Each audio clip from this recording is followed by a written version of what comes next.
Жамбылда 40 күн бұрын жоғалған сарбаз өлі күйінде табылды. Сарбаздың денесі Қырғызстаннан табылған. 2 наурызда із-түзсіз жоғалып кеткен Андас Батыр шекара бөлімшесінде мерзімді қызмет өткеріп жүрген 19 жастағы әскери қызметші, қатардағы жауынгер Ұлықбек Айдарбекұлы Бердішев өлі күйінде табылды.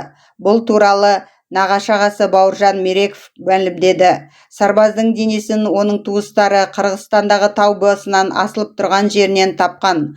Бауыржан Мерековтің айтуынша, қазір мамандар Ұлықбектің денесіне сараптама жасау үшін мәйітті көрші елге алып кеткен. Осыдан 2 күн бұрын сарбаздың бірқатар киімін қырғыз қойшысы тауып алып, оның туыстарына тапсырған.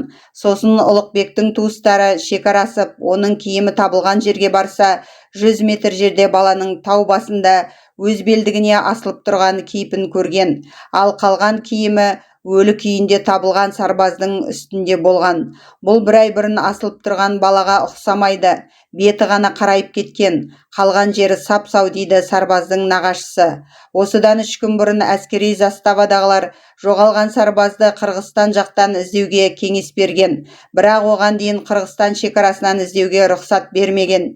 Еске сала кетейік, бұған дейін сарбаздың әкесі Айдарбек Бердішев ұлының 2 күн сайын хабарласып тұрғанын, жиі ақша сұрағанын айтқан еді. Ал сарбаздың анасы Орынкүл Меркова ауылында шетте бала-шағасы қалғанына қарамастан ұлын таппай қайтпайтынын айтты.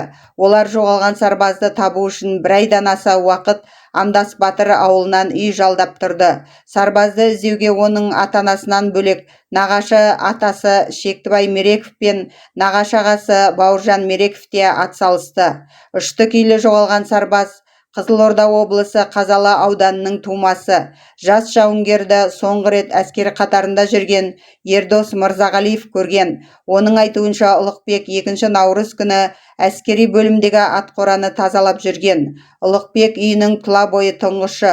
Ол 2021 жылы 10 қыркүйекте әскери борышын өтеуге аттанған. Сол уақыттан бері Ұлықбек азаматтық міндетін абыроймен атқарып келген.